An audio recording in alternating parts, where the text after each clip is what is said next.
Hello, হ্যাঁ বলছি তুমি কোথায়? অফিসে। বলো। বলছি শোনো না, কালকে তো লোন আছে। কিসে? ওই মোবাইলটার তো? হুম।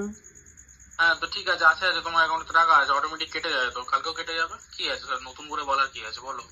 আরে শোনো না, বলছি যে আমি না সেই একটা শাড়ি অর্ডার দিয়েছিলাম, ওখান দিয়ে 2000 টাকা তো কাটিয়ে নিয়েছি, টাকা নেই আর অ্যাকাউন্টে।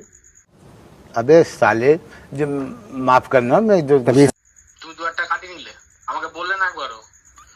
তোমার এত শাড়ি দেওয়ার শাড়ি হয় না? আমি তো বুঝতে পারি না, এবার ইএমআইটা কি করে কাটাবো? সেটাই তো, সেই জন্যই তো ফোন করলাম যে কি করব। কি আর করবো, তোমার কিডনিটা বিক্রি করবো, নাহলে আমার জোড়া গুলিগুলো বন্ধক দেবো। ভালো লাগে না আমার আর। তারপর জন্মের ওই এত টাকা নিয়ে জন্মের শাড়ি কেনা কিনবে, রাখো। আরে শোনো না, কি করব, জোড়া গুলি নাকি বন্ধক দেবে?